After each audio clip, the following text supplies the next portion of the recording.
Olá pessoal, sejam muito bem-vindos a mais uma edição de As Resenhas do Júlio. Desta vez trago para vocês alguns dos meus pensamentos sobre Galveston, primeiro romance de Nick Pizzolatto, criador de True Detective, um dos clássicos modernos da HBO. Alguns pitacos sobre a série em si e também sobre o que Nick tem a oferecer ao gênero de investigação noir.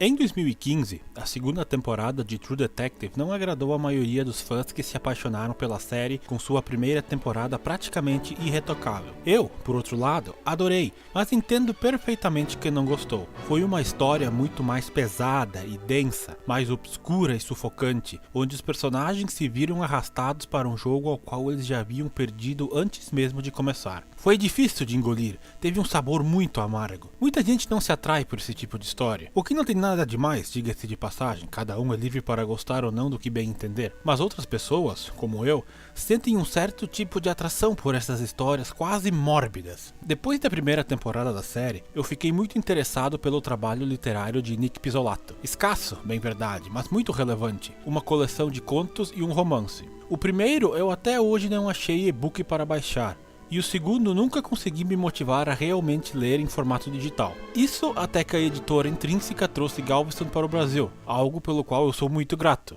Logo nas primeiras páginas do livro, nota-se a estreita relação entre Nick Pizzolatto, roteirista de televisão, e o Nick Pizzolatto, escritor. São dois universos absolutamente simbióticos, que dividem muitos elementos, se cruzam e se sobrepõem a todo momento. Nick tem personalidade, tem estilo, ele sabe absorver o ambiente no qual nasceu e cresceu e traduzi-lo de forma intensa e verdadeira, sem floreios ou meias medidas, uma obra bruta sobre um mundo bruto. Comecei a ler Galveston quando a segunda temporada de True Detective já estava em andamento. Naquele momento eu já estava fascinado com a temporada e seu tom claustrofóbico e com algo de suicida, e a leitura de Galveston me fez ter uma visão completamente nova e mais abrangente daquilo tudo que eu estava vendo. A intensidade e a amargura do drama se exponenciaram, peso implacável de uma vida cheia de escolhas ruins e muitas mentiras que contamos para nós mesmos na tentativa desesperada de provarmos que somos boas pessoas. Tudo ali, claro e reluzente em meio à penumbra de um bar decadente, com sabor de uísque e cigarro na boca e uma hipnótica trilha sonora no fundo. O livro segue a história de Roy Caddy, um matador de aluguel texano que trabalha para a máfia polonesa em Nova Orleans, partindo do momento em que ele descobre que tem câncer no pulmão. Ele é um sujeito endurecido, com quem a vida foi especialmente cruel e sem pudor algum se considera um homem mau. Um tipo muito comum no sul dos Estados Unidos, com a diferença que ele não tenta enganar-se com mentiras baratas e se afogar em autopiedade, mas sim com bebida. Após quase ser assassinado em uma emboscada planejada por seu chefe, Roy sai em uma viagem pela Louisiana e Texas na companhia de uma jovem prostituta que teve o azar de estar no lugar onde ocorreu o banho de sangue. Essa dupla improvável transita por rodovias movimentadas, bares interioranos cheios de gente sem expectativa nenhuma na vida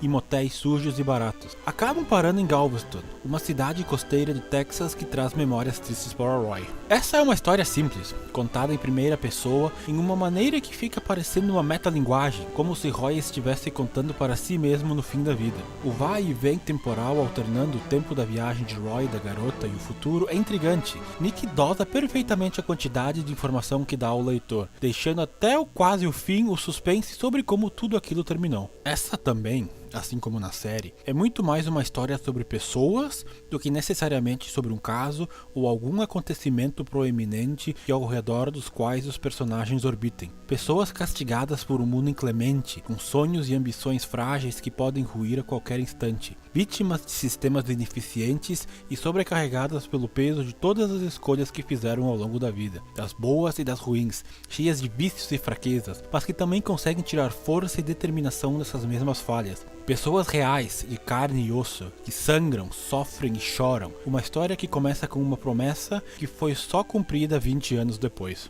Observar tudo isso em Galveston me fez mergulhar ainda mais no negrume existencial dos personagens da segunda temporada de True Detective e entender melhor a diferença essencial entre as temporadas. A primeira temporada foi construída em cima de um delírio noir místico, embebido e curado com Lovecraft e Robert W. Chambers, movido pela força motriz da obsessão. Já a segunda transpira Raymond Chandler e o noir clássico, com alguns toques de David Finch e Tarantino, muito mais duro e realista do que delirante, mesmo que pequenos ensejos de delírio apareçam aqui e ali, muito bem pontuados em seus dados momentos. Rust encarava a vida com desdém niilista e suas divagações filosóficas, enquanto Marty a encarava com a armadura das falácias hipócritas de sua vida familiar perfeita. Já os personagens centrais da segunda levavam suas vidas com um pessimismo mais cotidiano e mundano, regados com álcool e violência, além de mentiras nas quais aparentemente só eles acreditavam. Eu acredito que as duas histórias têm uma mesma essência, apesar dessas abordagens tão distintas. O cerne continua o mesmo, e a mesma aspereza,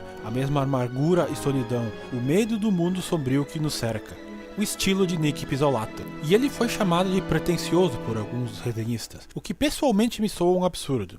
Certo, eu concordo que ele tomou algumas decisões questionáveis nessa segunda temporada, como os 4 protagonistas, o que realmente deixou a narrativa um pouco cheia e pesada demais, mas eu não acredito que isso o torne pretensioso. Afinal, talvez seja melhor tropeçar e aprender com um erro desses, do que se acomodar com algo simplista demais e garantido segundo os padrões televisivos. Eu penso que Nick é um dos nomes mais interessantes do noir contemporâneo, seja na televisão ou na literatura. Ele consegue com muita habilidade reproduzir as mecânicas clássicas do estilo e ao mesmo tempo moldá-las à modernidade, usando os cenários e vários personagens secundários como um grande trunfo que garante fidelidade e identificação. Eu honestamente não sei se o termo neo-noir se aplica à literatura, mas no caso de sim, Nick Pizzolatto poderia ser considerado um expoente nesse gênero. A HBO confirmou uma terceira temporada de True Detective para 2019, estrelada por Mahershala Ali, de House of Cards, Moonlight e da primeira temporada de Luke Cage, e escrita em parceria com David Milch, criador de Deadwood, outro clássico da HBO. Fico bastante curioso e na expectativa por ela, principalmente para ver como Nick construirá esse novo capítulo depois dos deslizes e pequenas falhas do segundo ano. Eu acredito no talento dele, e a partir de agora, o que vier com certeza será lucro. E você?